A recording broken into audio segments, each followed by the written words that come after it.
Okay, so in today's lecture, we will discuss about GMMs and DM algorithm. Okay, so basically, GMM stands for Gaussian mixture models. Okay, now the task is, uh, let's say I have a data set x1 to xn and x1 to xn, and each xi belongs to some d-dimensional space. Okay, now the task is, given a data set D, okay, and basically each xi belongs to RD and they all are IID, random variables that are being drawn from some distribution P of x that I don't know. Okay, but there exists a P of x from where these xi's are drawn. Okay, so now the task is, given a data set D, can I estimate the distribution?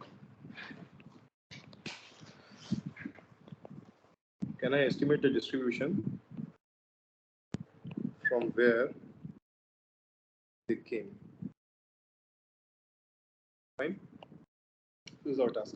So the thing is, you have a data set, and we assume that this data set is the points in the data set.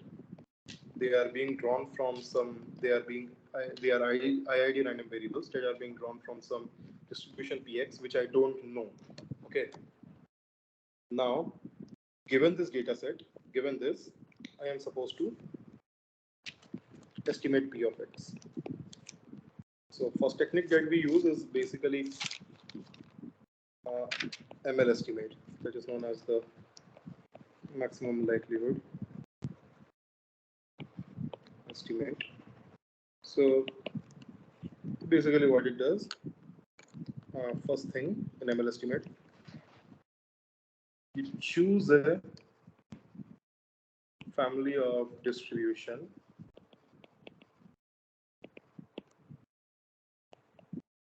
parameterized by theta. Let me tell you what is this. Okay, so let's say I have Px, the distribution from where the data is being drawn. So let's say this is distribution something like this. Okay, now what I do, I choose a distribution P theta. Okay, so P theta belongs to some family. Let's say it belongs to Gaussian family, and theta is parameters. Now, theta, the parameters are which it defines a Gaussian family. Like for Gaussian family, your theta will be what? It will be mu n covariance matrix, right? So my task is to find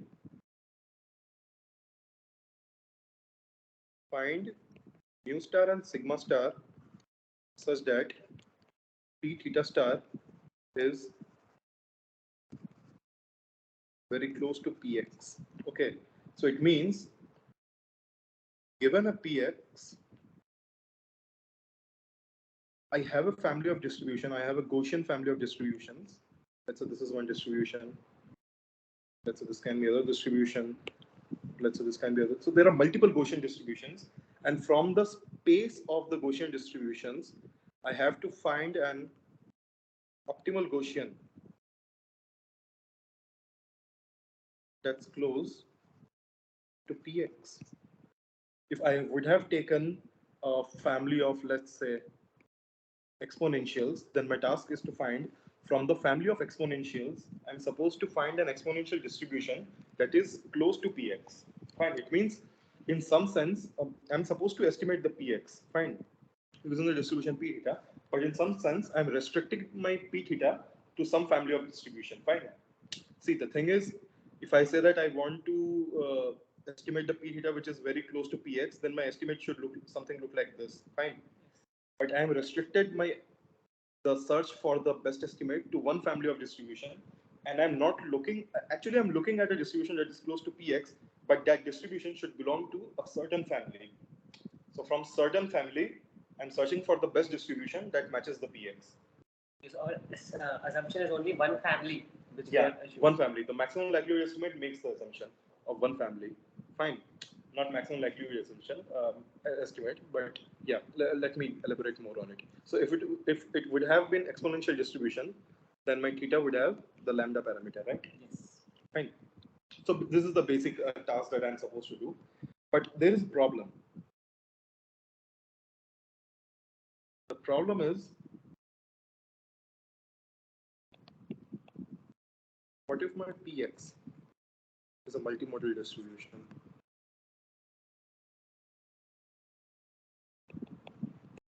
See, the thing is, if I have a Px like this, let's say it's a unimodal, then I can always find a P theta. Okay, let's say this is Px, and let's say this is P theta. What is this? Fine. Then I can always find a P theta that somehow matches this distribution. Fine. But what if my Px is this? Then I will always end up with a P theta like this, or like this, or like this, something like that. But one. Yeah, but one model. It should be one model, but here it has multiple modes. So the thing is, for a particular Px like this, I'm supposed to come up with some approximation like this one. It means my P theta must belong to a family of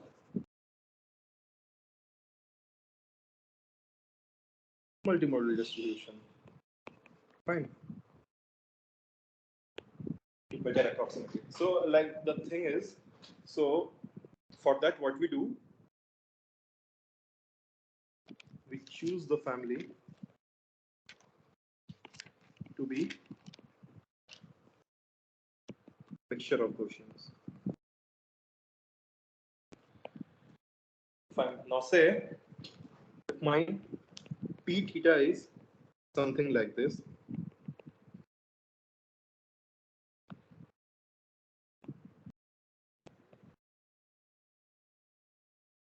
fine. It's basically I am summing three Gaussians with different mu and different covariance matrices, and I'm weighting them with some weighting factor lambda j. Fine. Yeah. So if my P theta would have been like this, it has three Gaussians, okay? And lambdas are your weighing parameters. Weighing parameters. Then I can easily fit my P theta like this. It can be one Gaussian, right? It can be one Gaussian, one sigma 1 with some weight. It can be other Gaussian with mu 2 sigma 2 with some weight. And it can be another Gaussian with, let's say, mu 3 sigma 3 with some weight. So it has lambda 2 weight, it has lambda 3 weight, it has lambda 1 weight. Okay, so just to be on the same page, the problem with MLE was that it... Not MLE, with a single family of distribution. Yeah, because here also we are supposed to find the maximum likelihood estimate, but we will came to know that it's intractable to find the ML estimate. So for that, we introduce an algorithm known as expectation maximization that I will introduce here. Okay. Like how do you solve the ML estimate for this particular family? Okay, so you get the intuition, right? So the thing is, if you can add any number of Gaussians for any density, you can approximate using it any number of Gaussians, right? So even if you have multiple models, let's say 10 models, 100 model, or any kind of weird density that you came across, you can always approximate it with the Gaussian mixture. Let's say this is one Gaussian, this is two, say third Gaussian, fourth Gaussian, fine. You keep on adding and you will approximate it. So basically, what I want to say that, yes, so GMMs, they are basically termed as universal density approximator. Like using GMMs, you can approximate any density, any weird density. Fine. So my task is this. Okay. Okay, so let's frame the problem. I have a data set which say belong to some RD. Okay. Fine. And I say that I have a model, let's say fx is my density model, K1 to capital K, lambda K, fkx, so that each lambda is greater than equal to 0 and k equal to 1 to k, lambda k is equal to 1 with these two constraints, okay? Fine. And here each fkx is my, use the FBSO notation, each fk is my normal UK sigma k, fine? So this is known as basically a GMM, the Gaussian mixture model. This is how mathematically we define Gaussian mixture models. So I am weighing each and every Gaussian with some factor lambda k. It's a positive factor, and when you add all the factors, you will get one. Okay, so it's, yeah, so you get one. Now the thing is, I have this data point. Let's assume that my point xi, it comes from this distribution. Fine, I equal to 1 to capital K. Okay, let's not put it I. J equal to 1 to capital K. Lambda j fjx. Let's assume, fine. It comes to xi is drawn from this. Yeah, xi is drawn from this. So this is a assumption. Yeah, assumption. This is a parametric family of distribution, right? So I assume that xi is being modeled using this. Okay. Now you compute the likelihood function. Okay. So likelihood function is basically this. So you have I equal to 1 to capital N. You have f of xi, right? Yeah. Your likelihood function. So I equal to 1 to n. What is your f of xi? It's basically k equal to 1 to capital K, lambda k, mu k sigma k, right? Yeah. F of xi it is. Now if you take it as log of this is known as the log likelihood, by the way. I'm supposed to maximize this particular function, but I can maximize the log likelihood because the log is a monotonic function. So, monotonic function. Fine. So your log likelihood function will be like this: I equal to 1 to n log of your pi will your this pi. This will change in your summation. Fine, and you will get this stuff: log of k equal to 1 to capital K, lambda k, sigma k. Fine. Now your theta, what will be your theta? What will be your theta? Tell me. Mu1 sigma 1 2 mu k sigma k. Theta are your parameter of distribution, right? You are choosing this Gaussian distribution, GMM distribution, Gaussian mixture model. So your theta will be mu1 sigma 1 mu k sigma k, and lambda obviously the lambda k is okay. Yes. These are your theta. So fine. So if my xi belongs to RD, then my mu I also belongs to RD. Yes. And my sigma I belongs to D cross D. Fine. So how many parameters do I have? Number of parameter for K Gaussians in GMM. What it will be? So you have how many parameters you will have? 3K. Yeah, you will have 3K parameters.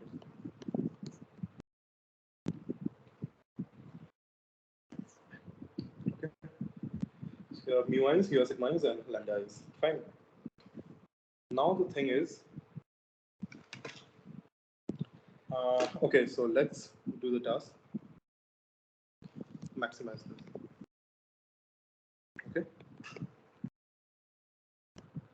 Fine. This is the maximum likelihood estimate that you maximize your log likelihood. Okay. This is the ML estimate. So I'm doing an ML estimate over here. The task of this lecture is to not get you introduced with ML estimate, but to get introduce you to Gaussian mixture models and the EM algorithm. So it's better if you can check back what is the ML estimate, maximum likelihood. So max of, we're supposed to do this.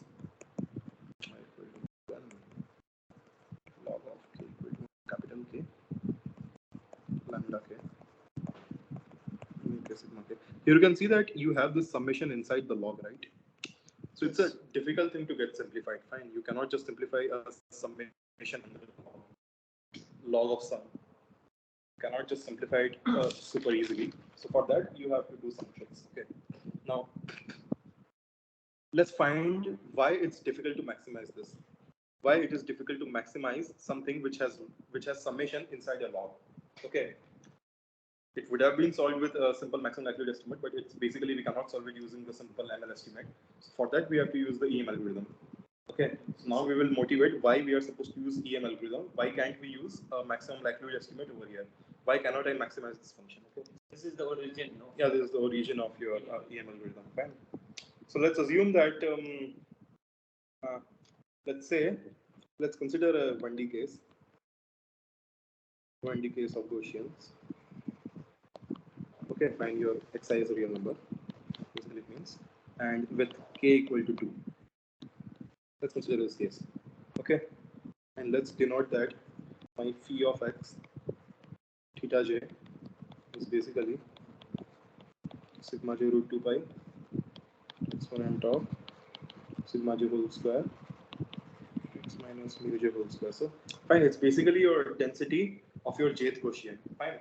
So you have a k mixture of, you have two mixture of Gaussians, or let's say you have k mixture of Gaussians. I'm giving you the formula for your jth Gaussian. Okay, basically formula for jth Gaussian. The arbitrary jth Gaussian. Okay, so here your density will be, what it will be, your density fx given theta, the parameters. It will be like this. Fine, lambda 1 phi of theta 1 plus lambda 2 phi of theta 2. Okay, so it's basically density of any AX. Fine. If you draw any X from this distribution, it will be like this. It's your density. And the other one was the jth Gaussian. Yeah, it's for the jth Gaussian. Like it's for the first Gaussian, it's for the second Gaussian. Let's say I have k equal to 2 only.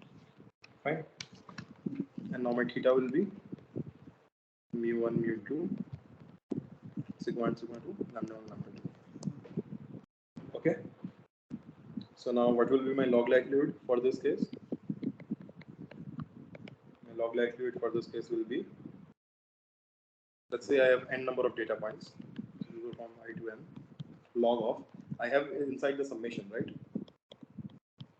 Log of xi theta 1 plus lambda 2 Gaussian of xi theta 2. Then I have this. So basically I broke down the summation. Basically I broke down the summation. Okay. Yeah. This is my that summation. Fine. Now let's estimate for mu j, for any mu. Okay. So let's estimate p of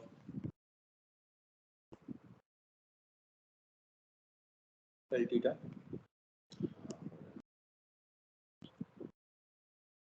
of likelihood of, okay, it's an abuse of notation. So it will be, D stands for your data set. Okay, data set means your x size. Fine, data is a parameter. So it will be D given theta everywhere.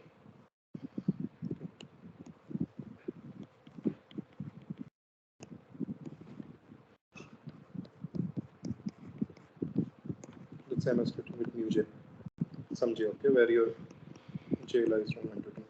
Obviously, because we have two Gaussians over here. Okay? So what will you get if you differentiate this? I to 1. This log will get invert, right? Lambda 1 phi of xi by theta 1 plus lambda 2 phi of xi by theta 2, right? You have this multiplication, and now you are supposed to differentiate this with respect to mu j. Okay. So what will you do here?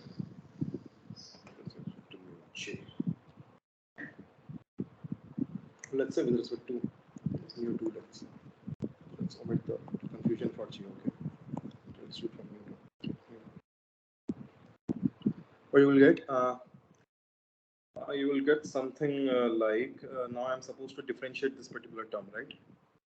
I'm supposed to differentiate this particular term in the product rule. So what I will get, it will get 0 because I don't have mu2 dependency here. So the lambda 2 will get out. Fine. It's an exponential step, so the exponential will remain intact. Fine. So xi by theta 2, it will remain intact. Fine. Into, so there is a power to the exponential xi minus mu, right? So I will have this into xi minus mu2 by sigma 2 square. And as because I am differentiating an exponential, I will get a minus 1 here. And because it's respect to mu2, when I differentiate it, I will get a minus 1 here. So it both will cancel out. Fine. So in a nutshell, what I will be getting is this kind of stuff. Let's say d mu2 will be something like this. I equal to 1 to n lambda 2 of phi of xi theta 2. Okay. Xi minus mu2 by sigma 2 whole square whole divided by lambda 1 phi of xi by theta 1 plus phi of xi by theta 2. Okay. This is a complete derivative that you will get. Okay.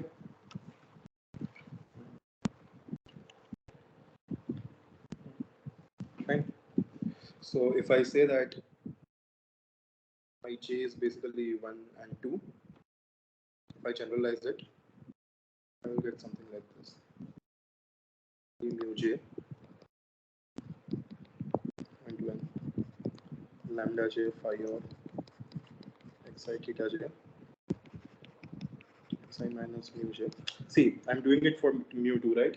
If I do it for mu1, I will get here 1, 1. Yes. Right? So for any j, 1 and 2, just sigma by lambda 1 phi of xi theta 1 plus lambda 2. You're getting it, right? Now, if you can see here, I can take this term out. No, I can't take it term out, but I will represent it with something. See, it looks like something weighted, right? Something being normalized, right? So let's denote this term with gamma ij. So it's basically theta j by xi by theta 1 plus lambda 2 of xi by theta 2, where your I is your number of data points. Okay, I is an index for your number of data points, and j is an index for your number of Gaussians. Okay, got this right? So don't you think basically it looks like if I would have j equal to 1, it will be lambda 1 sigma of theta 1 divided by all this. It's something like you are weighting your first Gaussian, right? With respect to all the Gaussians. If it would have been j equal to 2, you are weighting your second Gaussian with respect to all the Gaussians, right? So it's basically it's some sort of probability, right? Yeah. So imagine that gamma ij is some sort of probability. Fine. Now the thing is, to maximize what you do, you equate it to 0. Fine. So what I will do here, I will replace it with the gamma ij. It will be gamma ij over here. So gamma ij, right? And I am left with minus mu j sigma j square equal to 0. Fine. So what I will get, mu j hat, it will be I equal to 1 to n gamma ij xi divided by sigma of I equal to 1 to n gamma ij. This is my estimate. Mu j hat. Mu j hat. This is my estimate of my mu j hat. This is the ML estimate. Okay, so basically it's not the ML estimate. Let me tell you why it's not the ML estimate. Fine. So similarly, if you do it for this also equal to 0, you will get your sigma j estimate as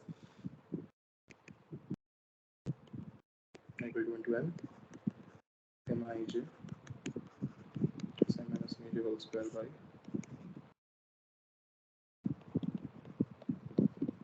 gamma ij. Fine. This will be your sigma estimate. So these are your two estimates that you will be getting, right? Right? Correct. Now, the mu j, the equation 1, looks like some sort of mean, right? Or what you say, it looks like mean, right? It looks like average. You are just summing up all the xi's and dividing it with some factor. Yeah, right? It looks like mean, weighted mean, or yeah, better. Let's some weighted mean. The term weighted is important over here, huh? Because the thing is, so it's basically your equation number 1. Your equation number 1 is a weighted mean, fine. And your equation number 1 is being weighted. Your equation number 1 is being weighted with a factor of gamma ij. Fine. So you're basically weighting all of your xi's with this gamma ij.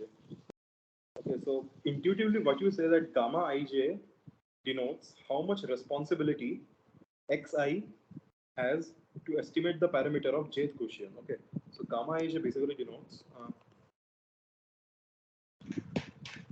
how much responsibility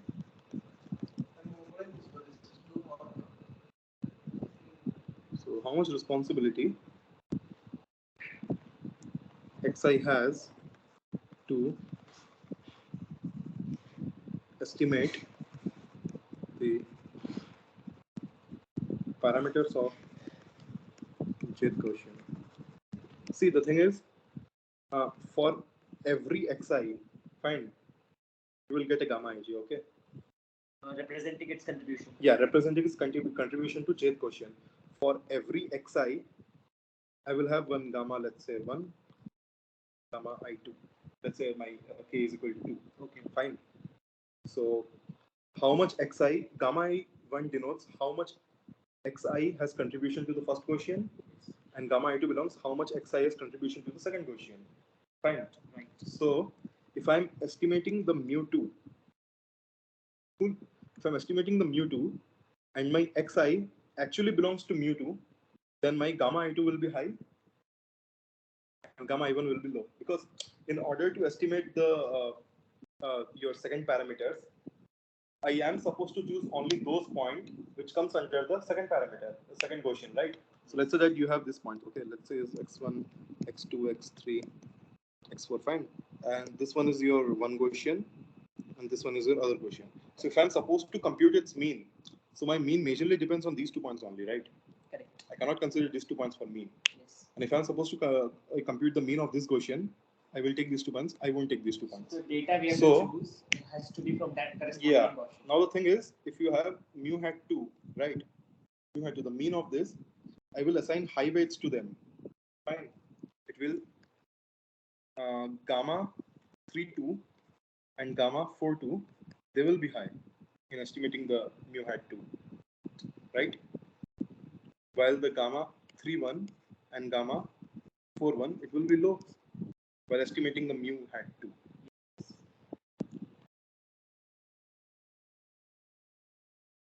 While estimating the mu hat 1, my mistake, yeah, while estimating the mu hat 1, I don't have these terms, right? In order to estimate the mu hat 2, I just need I need to hide these terms, and I need to load these terms, gamma 1, 2 and gamma 2, 2. I need to load these terms, right? Yeah, for mu hat 1. Yeah, so for mu hat 2, it will be let's write down here. Fine. So what I have gamma 1, 2, gamma 1, 2. What I will be having gamma 1 to x1 plus gamma 2 to x2 plus gamma 3 to x3 plus gamma 4 to x4 divided by all the gammas.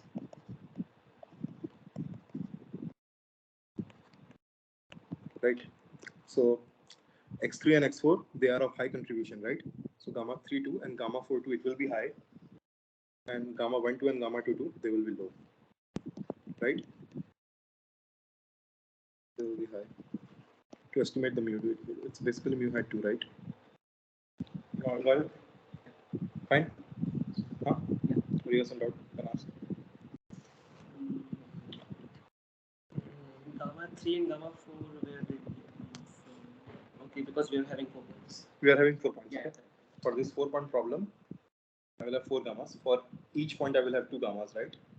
Corresponding to one each Gaussian. Yeah. So mu hat 2. Fine. So similarly in mu 1 hat, what I will do, gamma 1 1 x1, gamma 2 1 x2, gamma 3 1 x3, gamma 4 1 x4, divided by gamma 1 1 plus gamma 2 2 plus gamma 3 2 plus gamma 4 2. Okay, now here for mu 1, I have only x1 and x2 as important points, right? Yes. So these two will be high, and these two will be low, and this will be high. Right? Yes. So you get the concept of gamma edges, right? Now the thing is,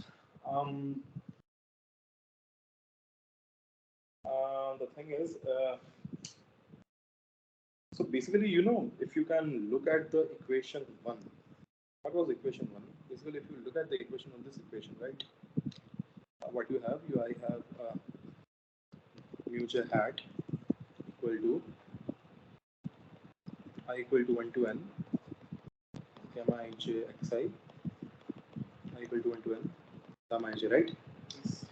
So, and I know that my gamma ij, it itself depend on something known as lambda j, right?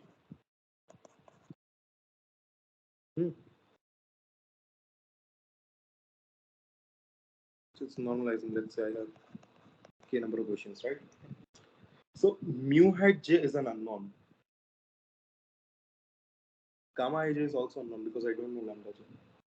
So you can see in this particular equation, you have unknown on both the sides. And the thing is, you cannot able to estimate it because I have unknown on both the sides.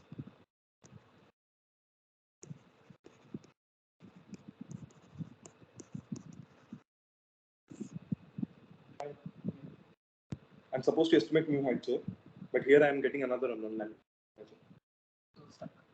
Yeah, so I'm basically lambda j and all the theta j's also. Fine. See, I have mu hat j over here. Sorry, it will be k, and all the parameters over here, right? So if I have mu hat j over here, I can have mu hat 1, mu hat 2, mu hat 3, mu hat 4. Yeah. So if I want to estimate one parameter, I must know all the other parameters. This is the problem with this. Along with the lambdas. Yeah, along with the lambdas. Exactly. So yeah. So if you have this particular j over here, it's summing over all the k. Let's erase it and write it neatly. It's basically lambda k phi of xi y. Lambda k, right? So for a particular mu j, I will have all the unknown parameters over here. So basically, I cannot get the mu j from this. Okay. Yeah. So this is where the maximization of log likelihood works. Yeah, because the thing is, why I am getting it on both sides, it's due to the log summation term. See, intuitively, if you see what happened over here, where is the log of summation term? Yeah, over here. So basically, if you differentiate it, you will get 1 by the summation, right? Correct. And into the parameter.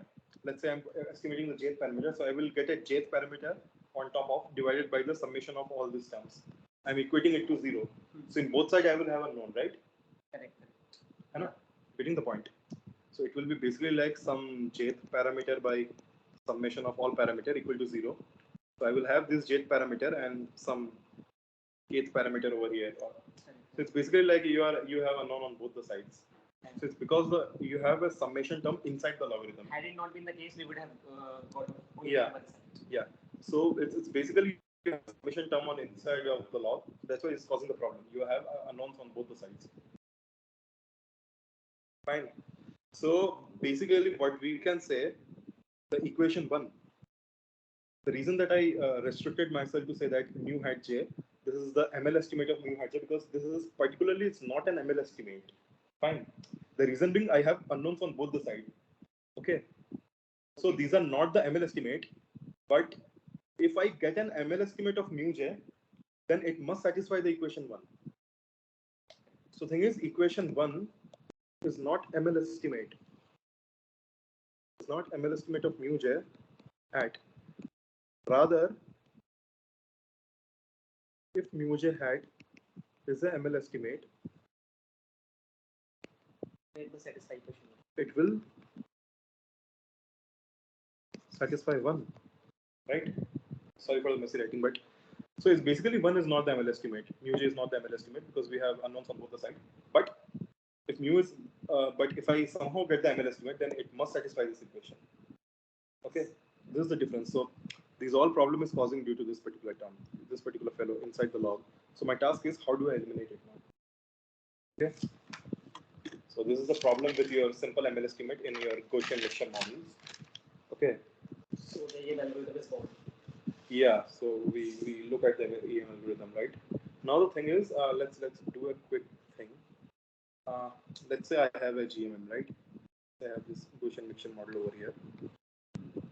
Okay, let's say these are my points. Let's say it's x1, x2, and xn over here. Fine. So the thing is, how do I sample? So how do I sample from a GMM? Okay. So what I do, I first choose a Gaussian from the K Gaussians, right? From all the Gaussians, I choose, let's say I choose this particular Gaussian. Let's say I choose this Gaussian. Then I sample from that, right? So basically, let's say if xj, let's say that, let's assume that, let's take it as x. Let's say that x is a sample from jth Gaussian. Fine. Then do you think that I am doing a justice by saying that x belongs to this family of Gaussian? Don't you think that I should say that x belongs to the jth Gaussian? Which one makes more sense? Second one makes more sense. Fine. See, by sampling, what I do, I choose one particular Gaussian and I sample a point. So let's say that x is a point that I have sampled from jth Gaussian. See, earlier what I have did, earlier I said that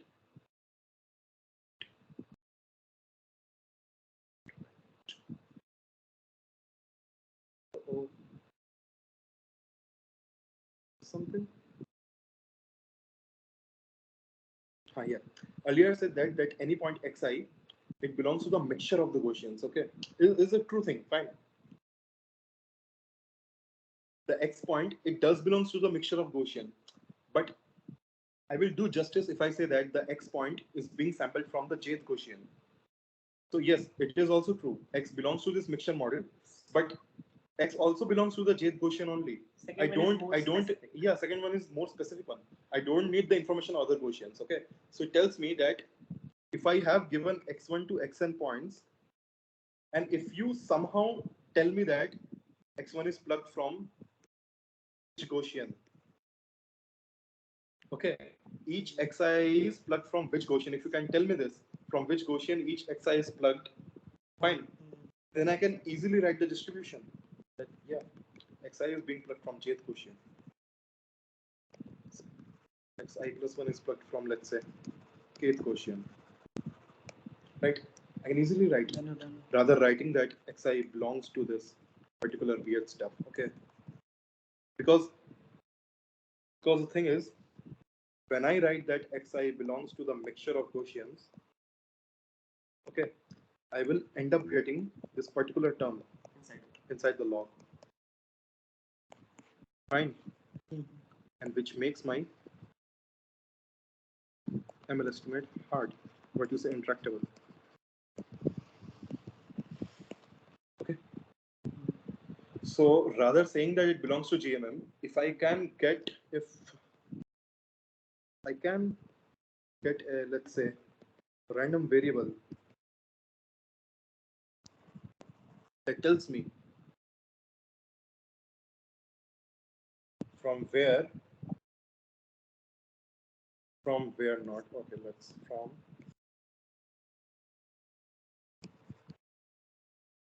from which Gaussian your data point comes, then I can actually avoid getting the term log of this, right? Only one term is there, so fine. I won't get this term. I will get this term only if I say that x belongs to the mixture. Fine. If I say that x belongs to one Gaussian, then I will get something like e raised to minus, what do you say, some this kind of stuff I will get. And fine. So nothing is, what is that random variable? What is the random variable that will tell me, that will give me additional information that my xi belongs to which Gaussian? So that random variable is basically denoted by the thing z, and this is known as the latent variable.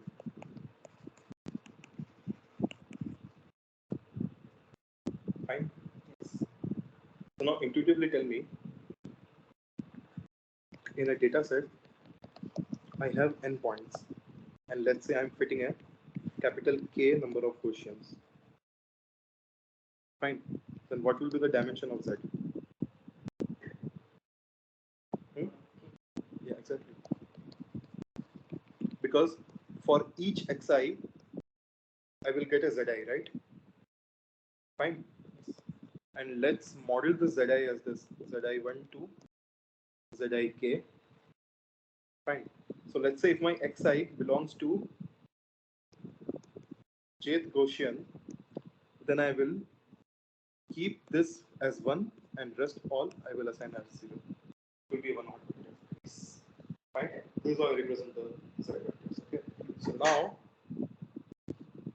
the data set that we used earlier, sorry, from x1 to xn, this is known as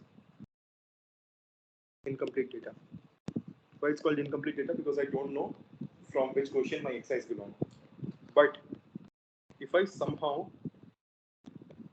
introduce the random variable z over here, fine, then I will get a complete data.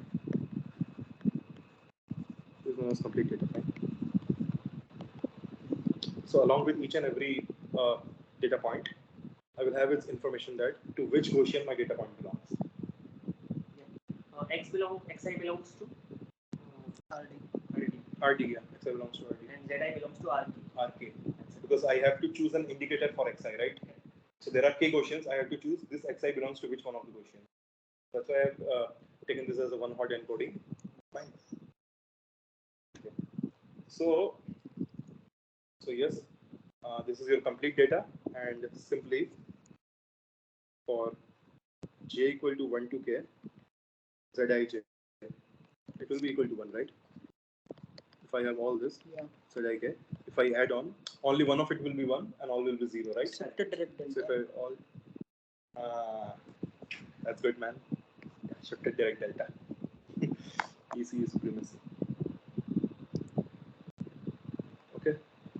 So let's just wait for a minute.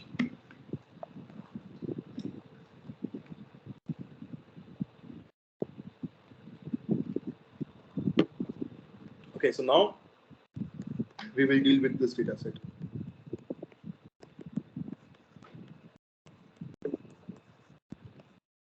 Okay.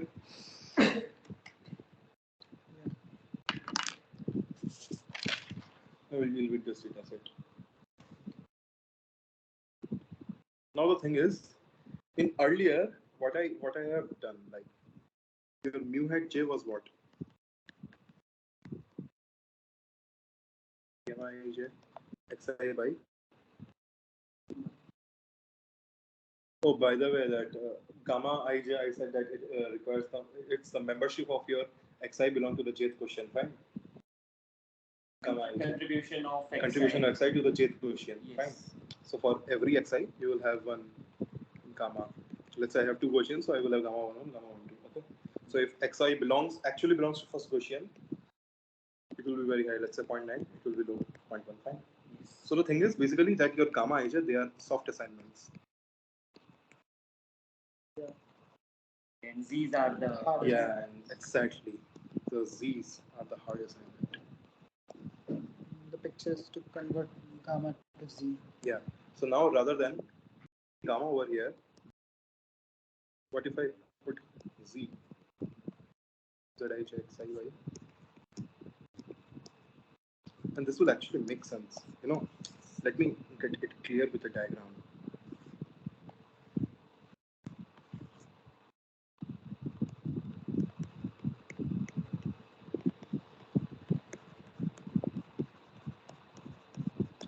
This is question number 1, this is question number 2, this is question number 3. Fine. So let's say I'm supposed to estimate the 2. What I will do? Will do this? Yeah. Fine. It means for x4, I have a z4, right? And the z4 will be what?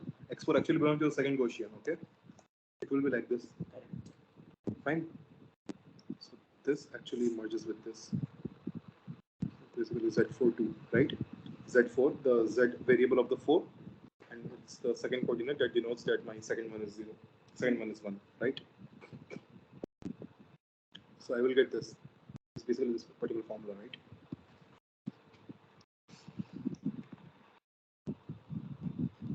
Right? There will be hard assignments. Yeah. So I will choose only from the n xi's, I will choose only xi's that actually belong to the jth Gaussian. Okay.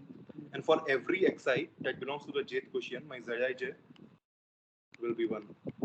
And for every zij will be 1 for all xi belong to jth Gaussian. And zij will be 0 for all xi that does not belong to jth Gaussian. Okay? Okay. Okay, so get the intuition, right? So let's start by here you are assigning x4 to z4. Z4 is the pair that comes with x4. Z4 is the indicator in which Gaussian x4 belongs. So I have 3 Gaussians, right? Yeah. Gaussian number 1, Gaussian number 2, Gaussian number 3. Yeah. Belongs to Gaussian 2, so I will put one hot representation over this. Okay. Fine. Okay. Okay, so let's introduce you to something. Earlier I have said that your lambda j, okay? Earlier we used to do this, right? We used to say this. Okay. So lambda j basically denotes importance of the Gaussian in mixture, right?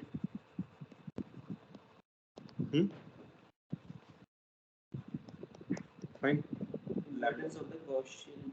It's basically you are weighting your Gaussians, right? With lambda here. Okay, so by definition, don't you think it will be good if I say that my basically my Zij, the probability of Zij being 1, the probability that my point xi belongs to the jth Gaussian is actually lambda j. Yes. Correct. For all I, right? Fine. And don't you think that the distribution of xi given Zij equal to 1, it means distribution of xi given that my xi belongs to the jth Gaussian, it should be this. It should be this, right? It's bound to be this. So this is the important point that you should note. Okay, so now the thing is, okay, so Zij my hard what do you say, hard assignments. Now the thing is, let's start with motivation of EM algorithm.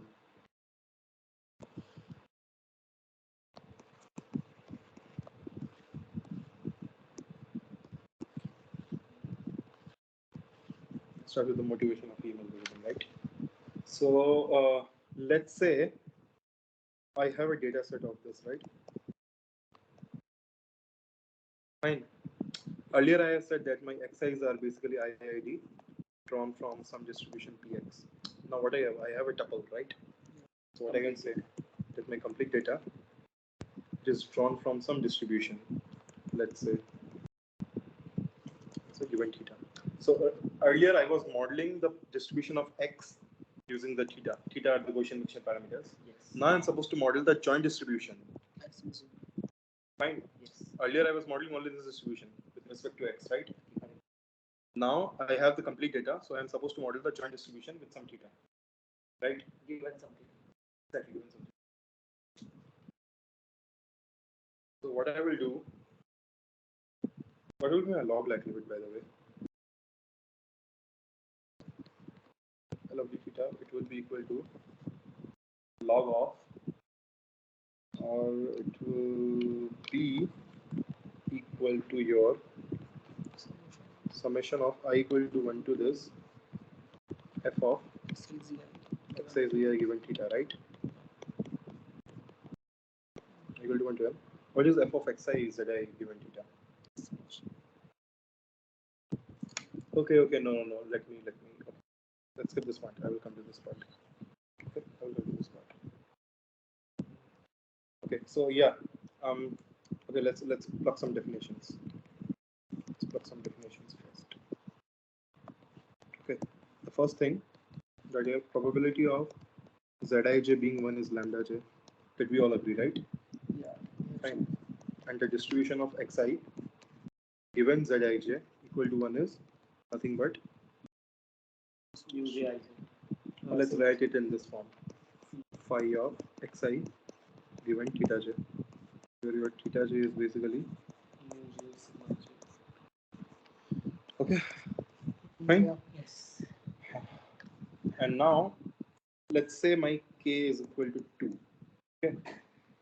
So for Zi, what it will I will have Zi1 and Zi2. Yes. Now what is the distribution of this?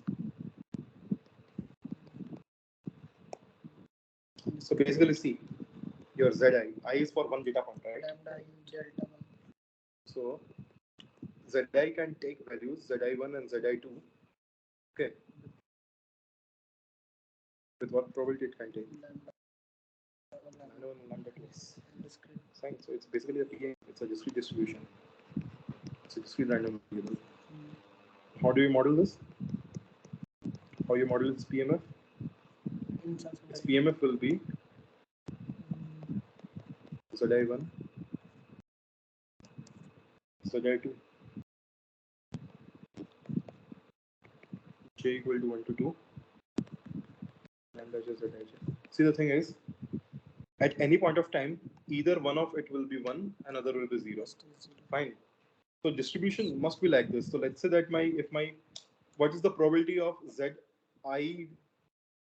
what's the probability of Zi1 equal to 1? Fine. What is the probability of Zi1 equal to 1? It will be lambda 1. So it will be Zi1 equal to 1. So it will be 1 and it will be 0. So I will get lambda 1. What is the probability of Zi2 equal to 1? Lambda 2.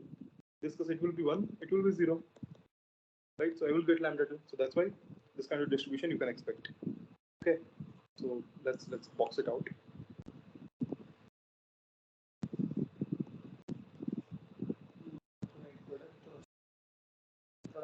Product now.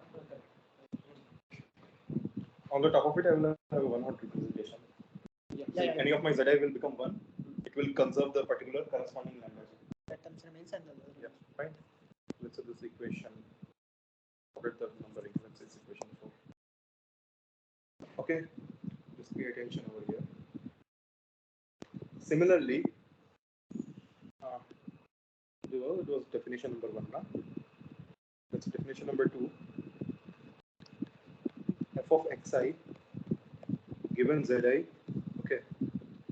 So given zij equal to 1, I will get the jth Gaussian. But given any arbitrary zi, I can write it simply as this phi of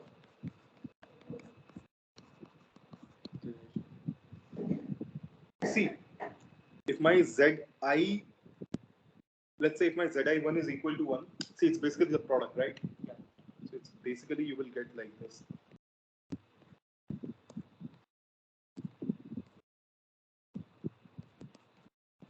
Yeah, got it.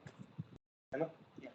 So if I say that my Zi2 is equal to 1, means it will be equal to 1, it will be equal to 0, then the density of my xi will be, yes. If I say my Zi1 is equal to 1, it will become 0, it will 1, and it will preserve the first quotient.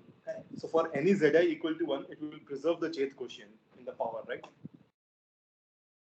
So note it down.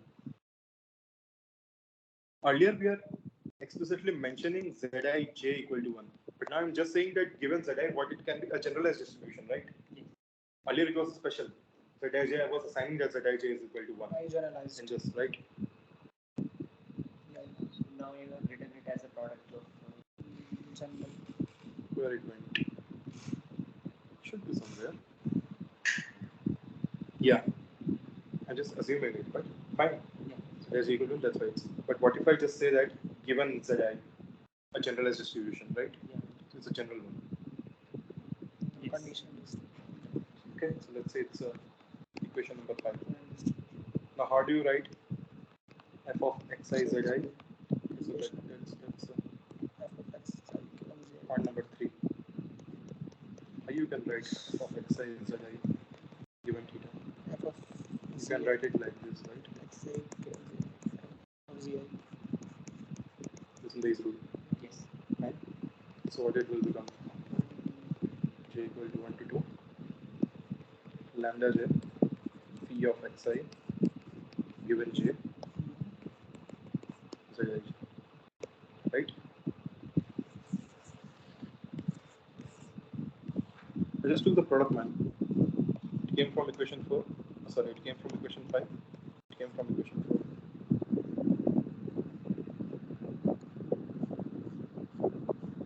Hello? Yes. Fine. So for, let's say, for points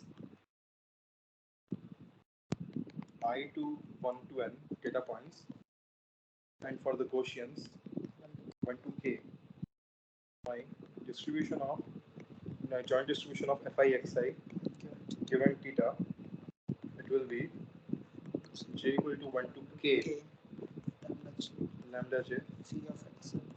xi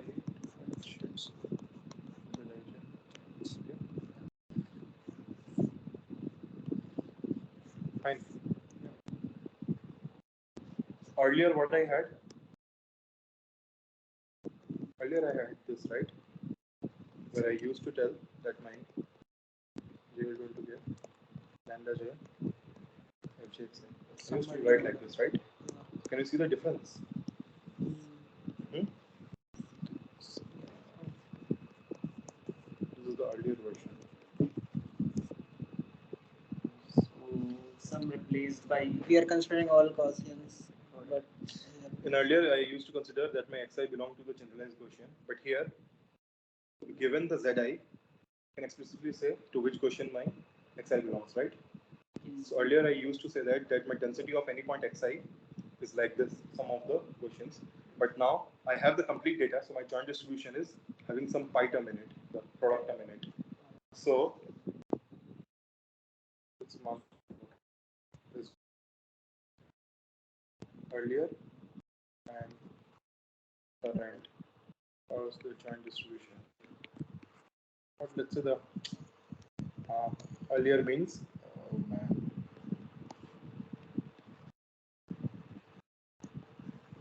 incomplete data, or the current means complete data, right?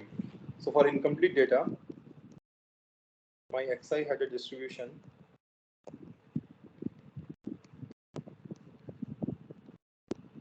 right, and for it's given theta by the way. For complete data, fine. My xi has a distribution of joint distribution theta j. Fine. Okay. Number 2. What was my log likelihood? log of It was something like I equal to 1 to n log of j equal to 1 to k lambda j psi, right? It was something like this. Now tell me, let's do it afresh. What it will be? Summation. It will be summation of pi summation of the product of equal to 1 to n. Now you have complete data, right? Only one. Hello? So what it will be? It will be pi of I equal to 1 to n. Fine.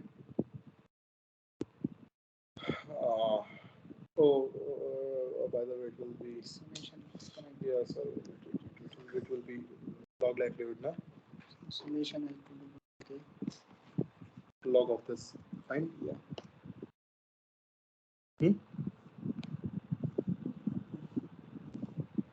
L theta is the log likelihood. Man, this is a log likelihood here.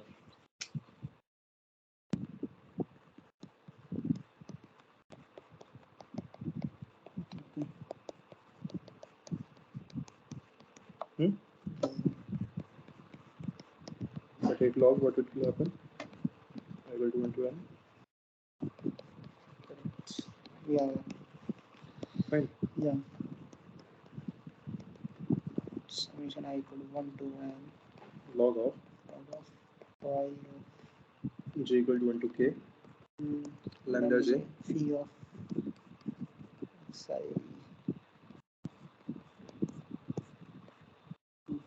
Zij. Fine. Yeah. Mm. 1 to k lambda j.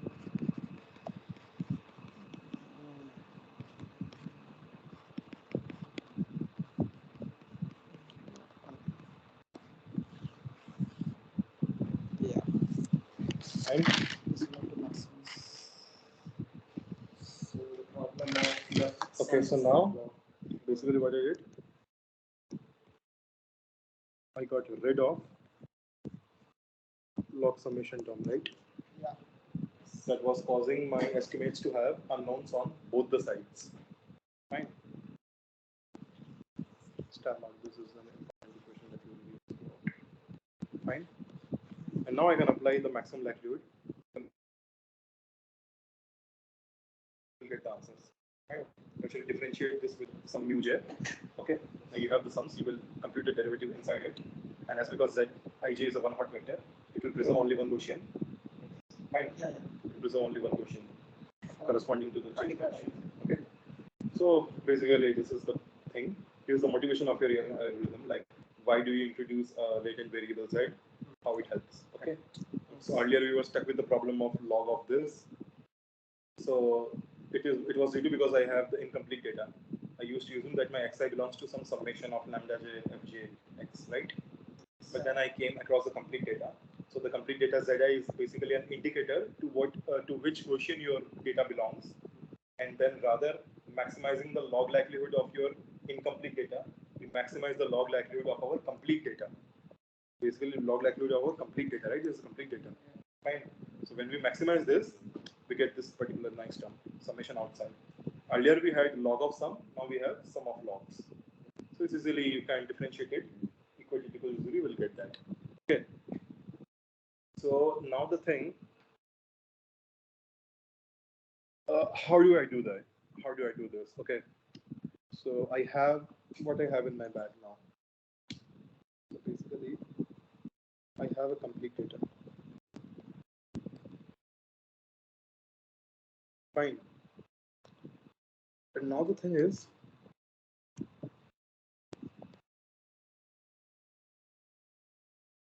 from the complete data, can I maximize the log likelihood of my only data? Your exhibit data. See, at the end of the day, even if I introduce the joint distribution, fine. My task will always remain to estimate this, right? Yes. I have to estimate the x, right? I don't want the joint distribution of this. I want this estimate. So one thing that I can do is I can simply say, I can just simply marginalize with dz for all z, I will get it. Fine. So now the thing is, how can I come across this? Okay. So let's say that your data set capital X. So data set x1 to xi. Let's say my z corresponding to every x, right? Z1 to Zn, where my Zi itself. Okay.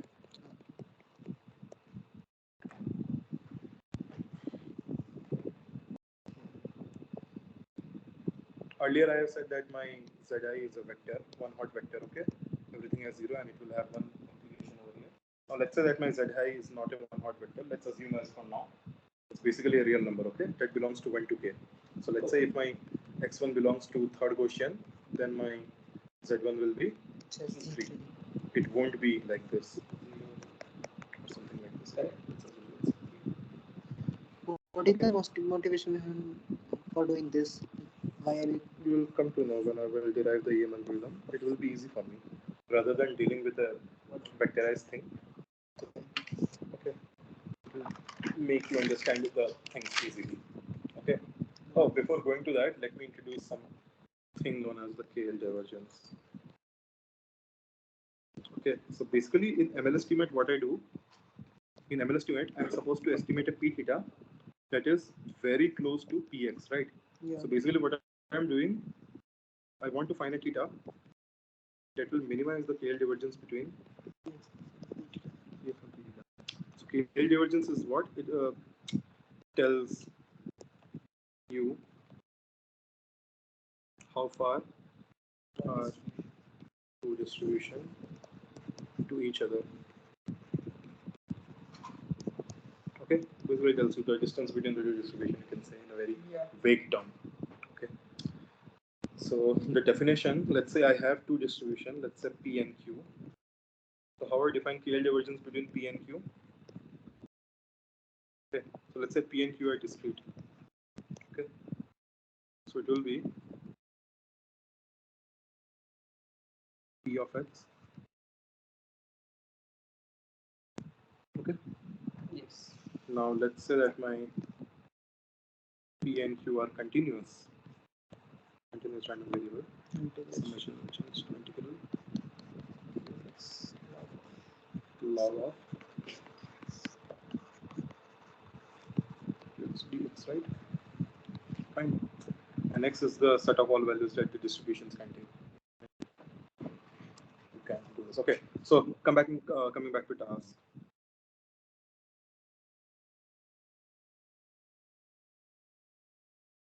Maximize log of px given. Okay. So I have a data set where I have all the xi's, right? But let's say I'm doing it for only one x. Okay. For simplicity. only one xi? Only for one x. One data point. One data point. Okay. Okay. So let's okay. So how I can write this log of px of theta? I can write it like this, right? By marginalizing x. Can I? Yeah. Yes. Yeah. I'm marginalizing this, right?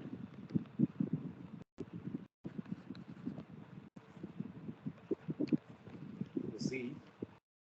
Let's divide it by qz. Okay. I will tell you what qz is. Okay. I can write it like this. Multiply and divide. Yes. Fine. Yeah. So let's say that my distribution z. Okay. So z is a random variable. It must came from some distribution, right? Yeah. Somewhere. Might from some distribution. So QZ is basically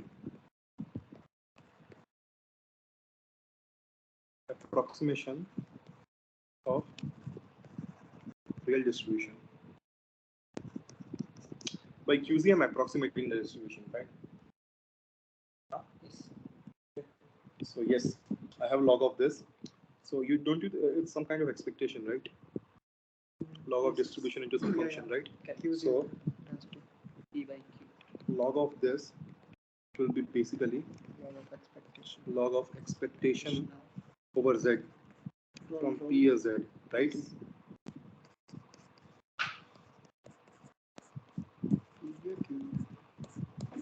Fine. Are we good till now? PZ or QZ? PZ or QZ? Oh, sorry, yeah, it will be Q of Z, right? Cool? Yeah. Okay. Now you have heard about something known as the Jensen's inequality.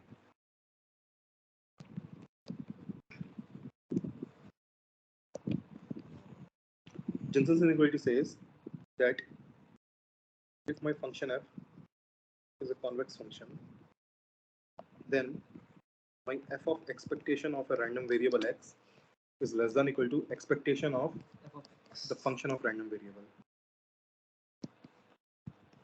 Similarly, if my x is a concave function, then my f of expectation of x should be greater than equal to Expectation of x, right? So let's mark it as equation number, let's say 1. Okay.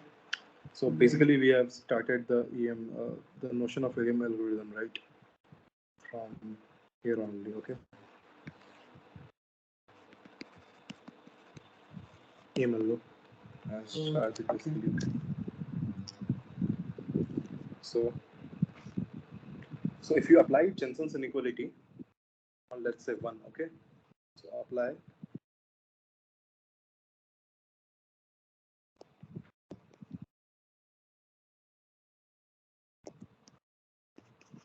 what is my 1?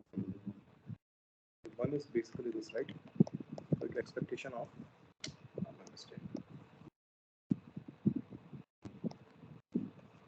is going to log of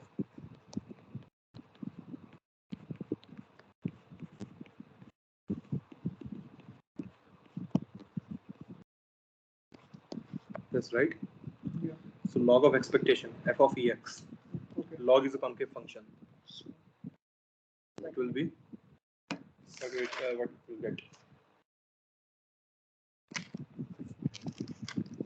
Will be for all z, q of z, expectation of log of this thing, right? It's basically it's an expectation, right? Yeah. Log of expectation is expectation of log. Okay. Correct. You can write it as like this, right? Expectation of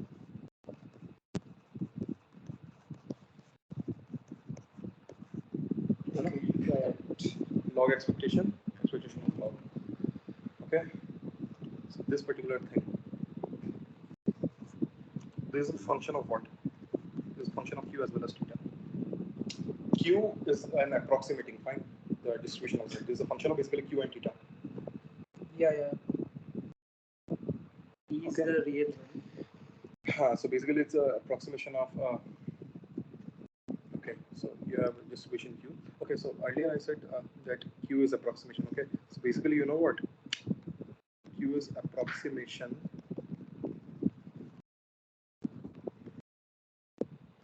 of this distribution. Q is approximation of this distribution. Fine. It's not the see. Z is always associated with x. Okay.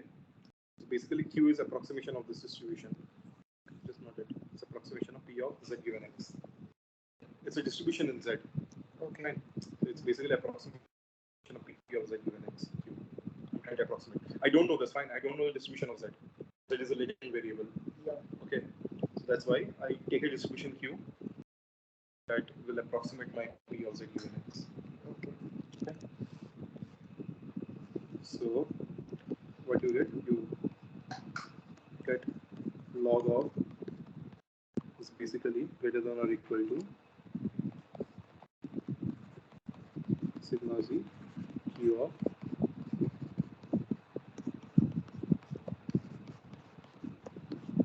OC, right? And this is denoted by LQ beta. Let's term it as efficient. Fine. Is so basically it's a lower bound, right? What is this? This is basically a lower bound on log likelihood. Yeah. Right? Maximum. Yeah. It's basically lower bound of log likelihood. Fine. Now the thing is, let's say this is my log likelihood function. Fine. It's basically x. Okay. X theta. So this lower bound is a function of q as well as theta, right? Okay. Basically, lower bound is a function of q. So that means for this particular likelihood function, if I vary my q, if I change my q, I will get multiple lower bounds. Right. Yeah. Lower bound is a function of q, right? So let's say I get this lower bound. Let's say is due to some q1, okay? And the lower bound is LQ1 theta. Fine? It's a lower bound. Yeah. Let's say I get this lower bound, okay? Let's say due to q2, some other distribution. So it's LQ2 of theta. Let's say I get this lower bound. Due to Q3.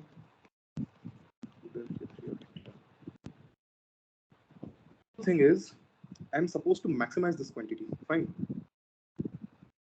Yeah. So if I maximize this lower bound, then I'm good to go. Fine. So rather than maximizing the quantity, I'm going to maximize the lower bound. Lower bound, fine. But the thing is, how do I maximize the lower bound? I can get multiple lower bounds, okay? Yeah. So the thing is, first, that I'm supposed to maximize the quantity. Okay.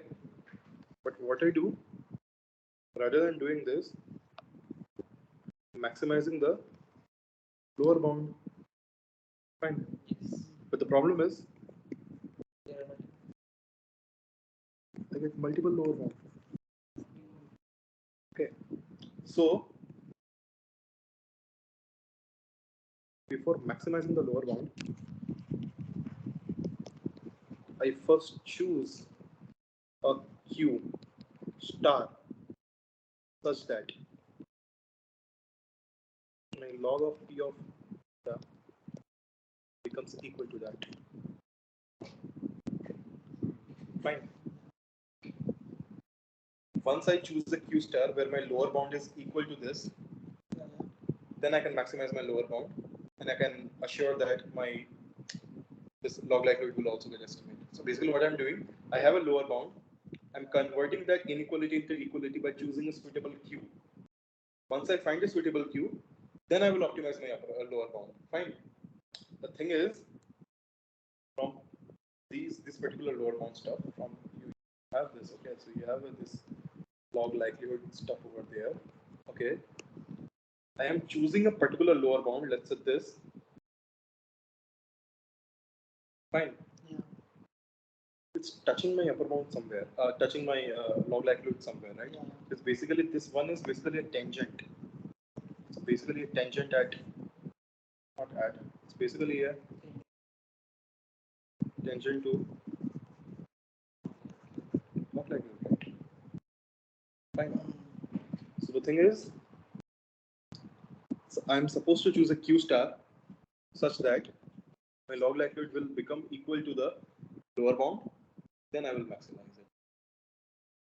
So it's basically out of the multiple Qs, out of the multiple lower bound, I'm supposed to find the tightest lower bound. Optimal Q such that. Optimal Q, the tightest lower bound, okay? What is the quantity that you will this you will convert into this equality? It is always You can always come up with some Q star. I will show that. Okay. Mathematically, I will show that you will always come up with some Q star such that this will get equal to your likelihood. Lower bound will equal to your likelihood. Okay. You will always come up with some Q star. Okay. Now the thing is, so to maximize lower bound, what I do, find Q star such that this become equal to Q star theta. Then optimize for with respect to theta. If I can sum up, I can say that the theta optimal, okay, using this is basically argmax theta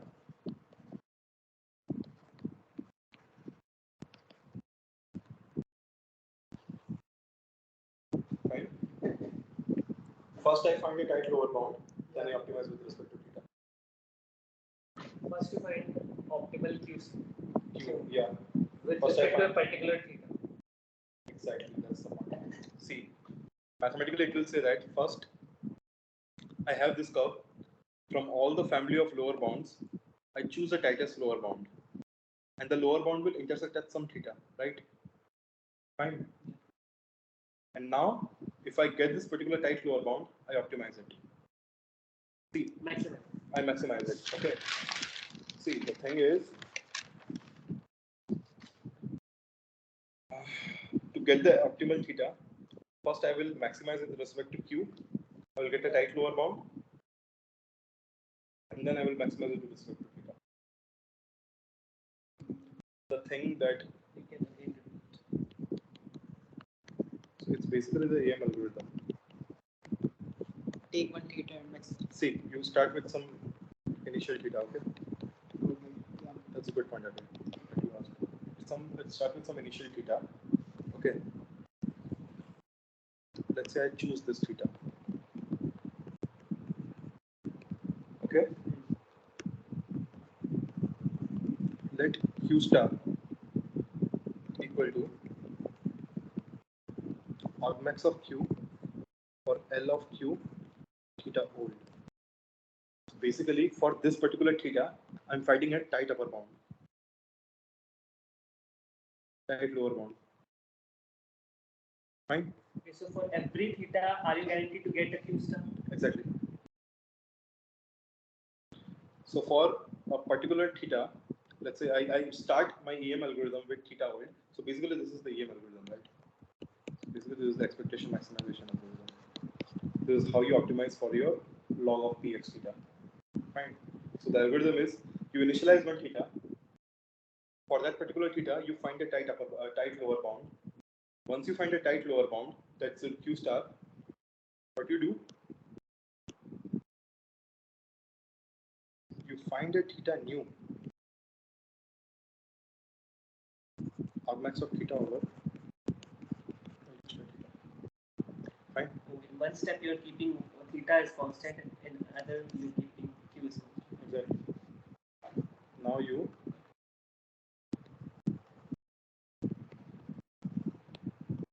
equitandle convergence. See, diagram. See what you do. You have your log likelihood. You choose a theta. Okay. Yes. For that theta, you compute your Q star, the tightest upper bound, lower bound. You get this. Yeah, I will get this green curve. Fine. Yes. And within the green curve, optimize with respect to theta. In that green curve, Optimize This the theta. curve will change the shape. How it can change this shape, man? You got this, but see, the thing is, for a particular theta, let's say theta old, you will get one lower bound. It's a tight lower bound. yes. Now you optimize the lower bound. Maximize. Maximize the lower bound. Exactly. See, diagrammatically, using the diagram,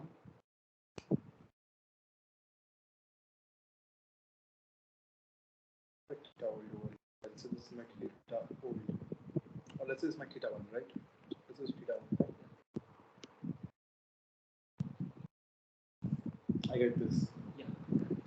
So basically, what I'm doing, You have got a tight lower bound. This is our I'm first step. maximizing for First step. theta one, right? That's my first step. Yes. Fine. I get this. Yeah. Okay. Second step, what I do, I maximize this. This is my maxima, right? Okay. Maximize So this at means this you point, are finding maxima in that curve. exactly. That's what we are doing. Argmax of lower bound. So this is my theta 2, right? Yes. It is basically my theta 2. Yeah. Fine. Now again. So what you have done? You have done this to start theta, right? You get theta. Yes. Right? Now again we will get to. Now you get this theta 2, and for this particular theta 2,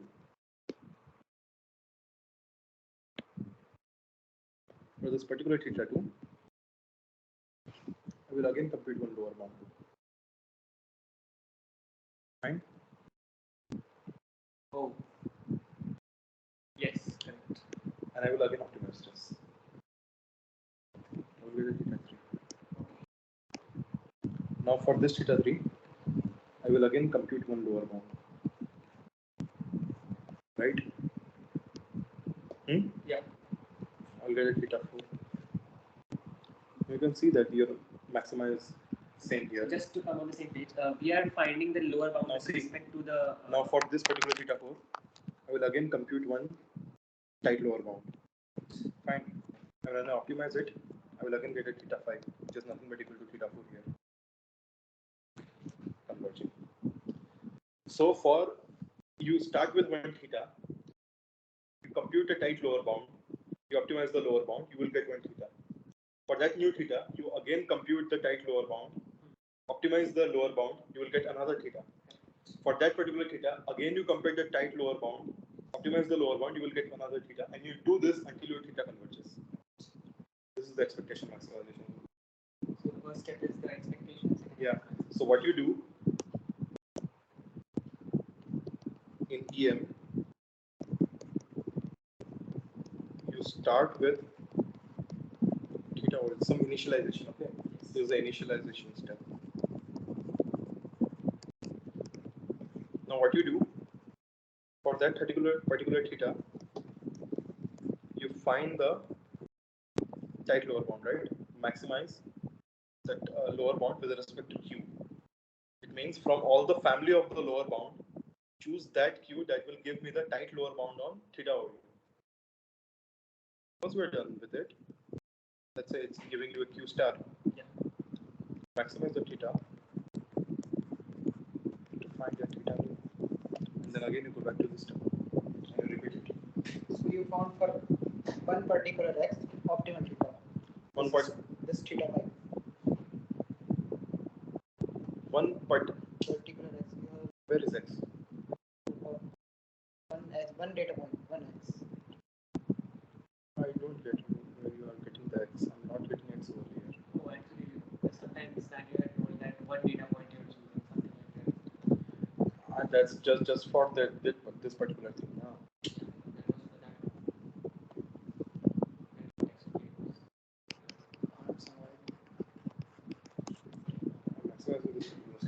That's okay. And you can do this for the data. Then you'll have the pi term 1 to n p of xi given theta. You have to do this all step, right? And at the end of the day, you will get some summation of log. So rather than I'm omitting the summation, I'm doing it for only one theta, 1x. Okay. But the thing is, even for all the data sets, all the x's you will get, the EM algorithm will work like this. So initialize one theta, get a tight lower bound, optimize the lower bound, get one theta. For that particular theta, again get a tight lower bound, optimize the lower bound, you will get another theta. So in this way, until this happens, convergence happens, you repeat the EM algorithm. So this is how the expectation maximization works. Okay. Fine. Now the thing is,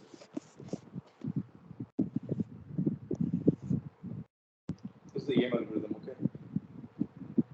Now the thing is, the question is, what is Q star exactly?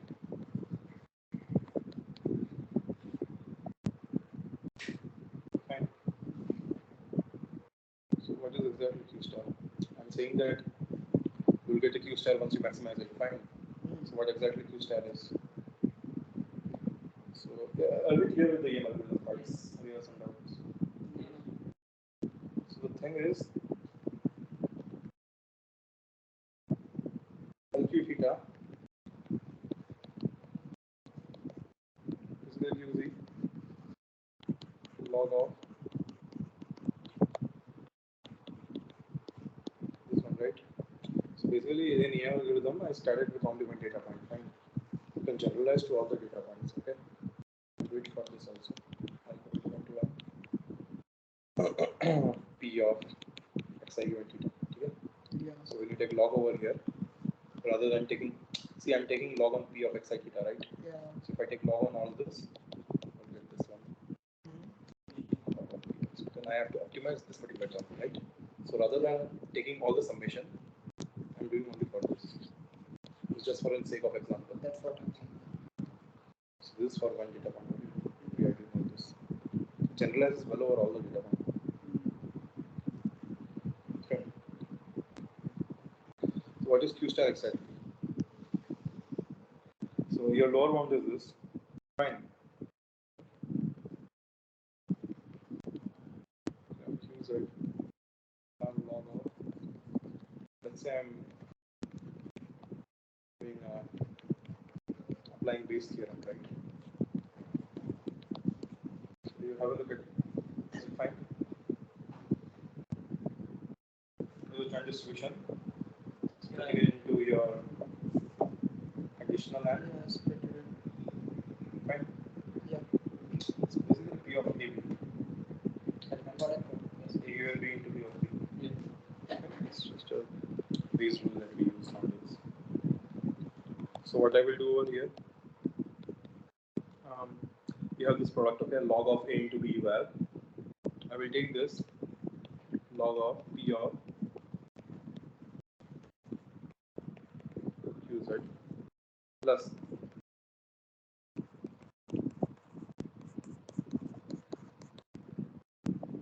makes sense. Split into log term.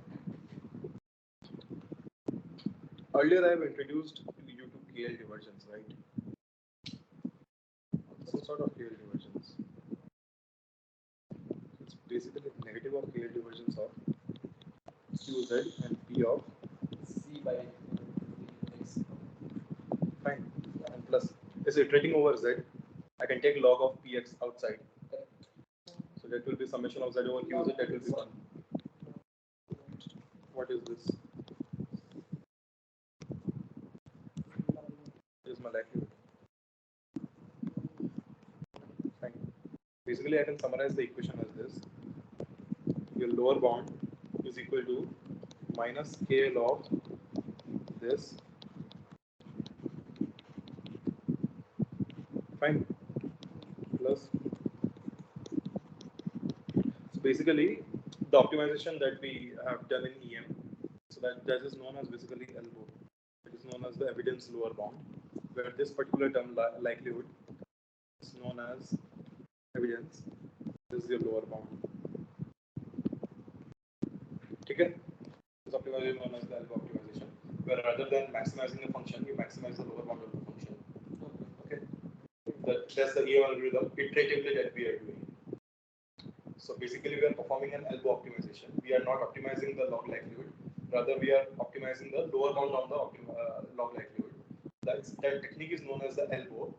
That process is known. That is known as the elbow optimization. But how we are doing the elbow optimization? We are iterating over different thetas, right? Yeah. And that particular algorithm is known as EM algorithm. So basically, EM is the algorithm that is used to perform elbow. Okay. So basically, EM is the algorithm used to perform elbow For maximizing log likelihood. maximizing the elbow. Yeah, exactly. So EM algorithm is used to perform the elbow. Okay. Okay. So get back to here. We have this one, right? Now the thing is, for a given theta, let's say, for theta equal to theta OA, I will have this, right? Log of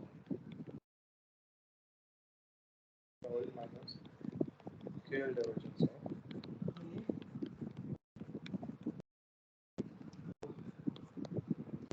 And what I do in the first step, for a given theta, I maximize this. Yeah.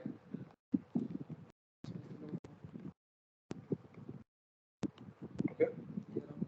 What it will be equal to maximize Q of scale divergence of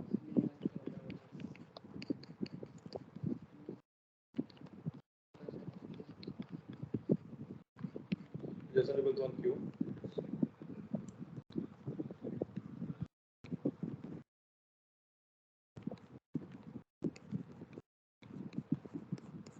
Fine.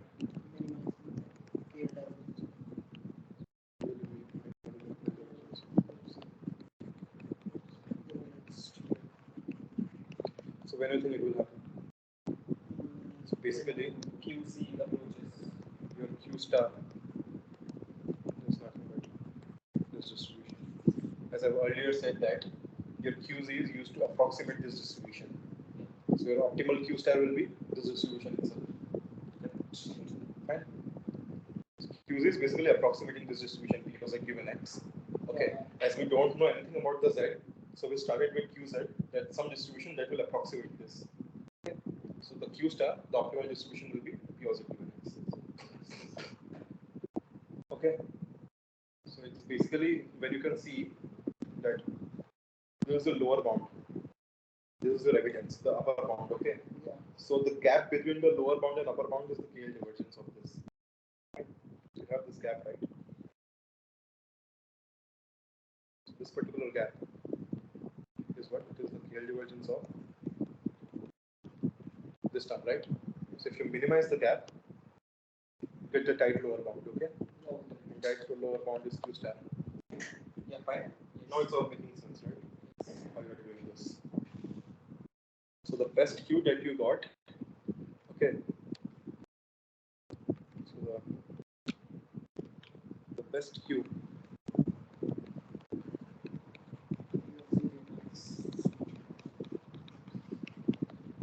was X.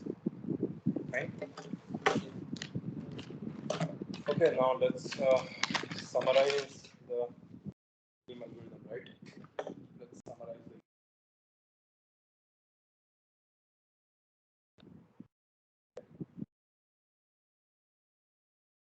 What we start with choosing some theta volt, right? Now in EM we have the E step, or we call the expectation steps. Fine. Let Q star ZB, P of Z given X, theta volt. Fine. Yeah. Okay. So for a given Q star, let's divide J theta as L of Q star theta. You have one theta.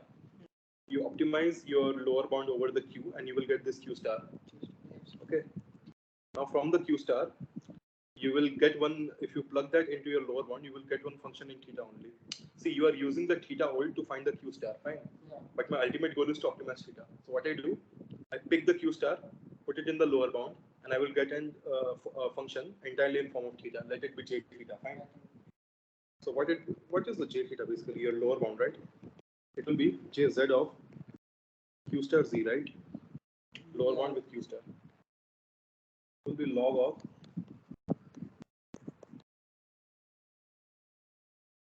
Q star Z, where your Q star Z is nothing but Q Z given X, right? I got cut from this. From how You get a Q star. yeah. You put the Q star here in your lower bound. Okay. Yeah. Okay. Basically, from Q star we were getting the new theta. I maximize, I get a Q star. Yeah. I plug the Q star, and I get only this. Just ignore the max for this time, right? Okay. For a Q star, I get this. That is J. And yeah, that is J. That's a function of theta, right? Yeah. Then I'm supposed to maximize the J. Okay. Correct. Right? What? Exactly. Okay.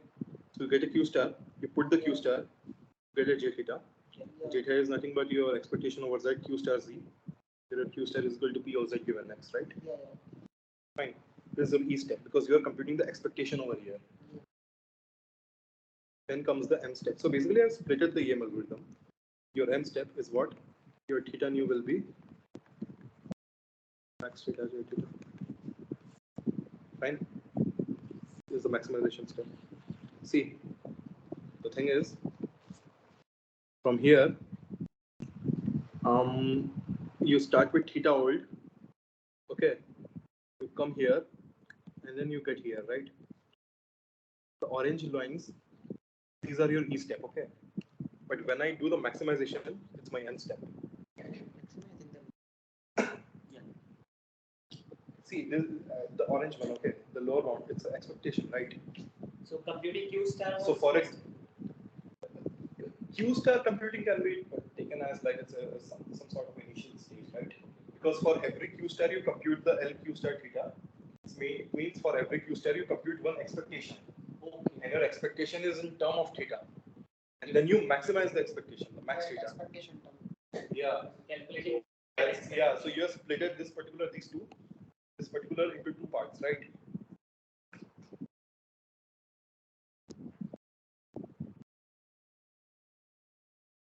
Compute the E, it means you come up with Q star, then you compute the J theta, that's nothing but your expectation. Once you compute your expectation, you optimize it over theta.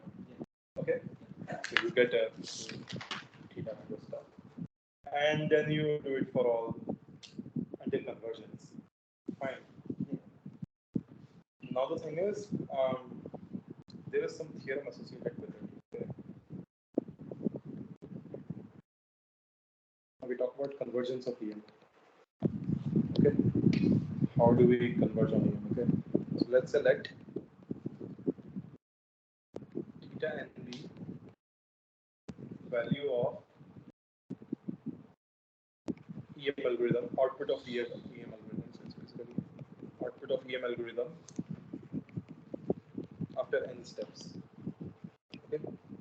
We iterate the EM algorithm, we get our theta n at the end of the n step. Fine. Now we define some transition function. We define some transition function, let's say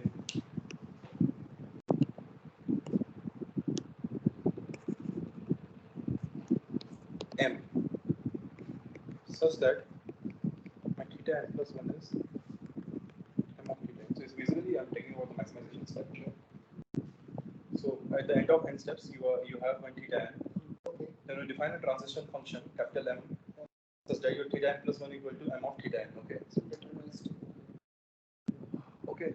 Now the thing is, in EM algorithm, at every step you are getting one theta. Okay. Yeah. It means you are transitioning from theta k to theta k plus 1 dot theta n minus 1 to theta n. Fine. So it can be modeled using one transition function m. Let's say. Okay. Now let your L theta, lower bound, okay, log of this thing is differentiable. Let this be differentiable. And let S be the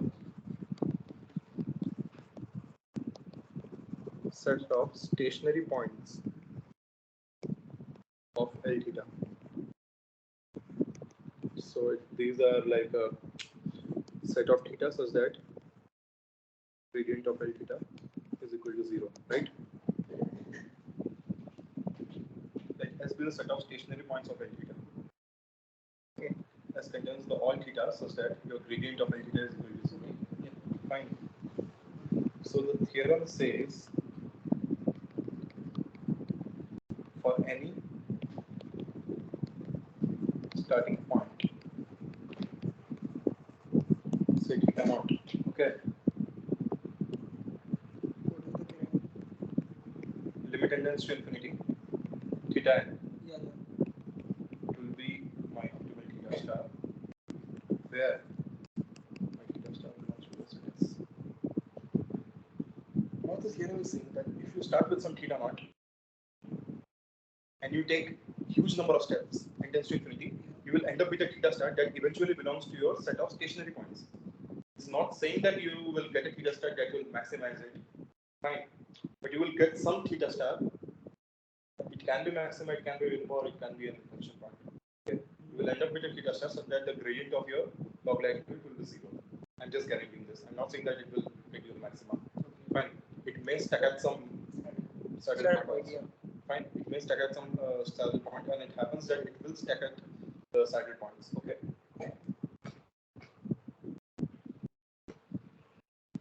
So now the theta star is a point such that your m of theta star will be theta star. It means no update will happen after that. Fine. Convergence. Exactly. Okay. So the thing is, your L of theta n, fine, actually strictly increases to L of theta star as n tends to infinity. Fine.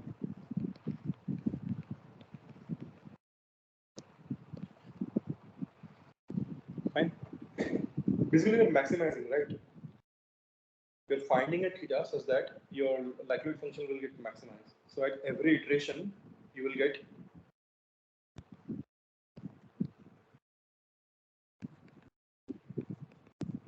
right. Okay, yeah. Log likelihood. Yeah. Log likelihood will get maximized. So it strictly increases to L of theta star as n tends to infinity. Yeah, increases until convergence, right? Okay. Here you're saying a gradient of L theta equal to 0. Okay. It's just saying that if you start with some initial point, yeah, okay, and you do EM algorithm for a huge number of steps, it tends to infinity, yeah, you will end up with a point theta star that belongs to set S, where S is the set of all stationary points. It means if I perform EM algorithm using any arbitrary starting point, then I will end up getting a theta, and that theta can be maximum, it can be saddle point, or it can be minimum, it can be anything. Just the gradient of your log likelihood will be 0, that's for sure. Okay. Okay, yeah. So the EM algorithm doesn't guarantees that it will give you maximum. It just guarantees that at every iteration, I will get this. Fine. It has a proof of it that we have to prove that after every iteration you will have this, but I will skip the proof for that sake of time. Okay. So EM algorithm just guarantees that after every iteration you will get log likelihood. Yeah. Strictly. Then you will get maximum. Yeah, you will get something L of theta n plus 1 is greater than your L of theta. Fine. Yeah. But at the end of the day, it won't say that where you will get converged. It's possible that you will get a theta star that is your stationary point, okay? And it happens in most of the front-end applications that it will get converged to some settled point over. Stuck. Okay. So, okay, fine. Then this is wind up the game algorithm.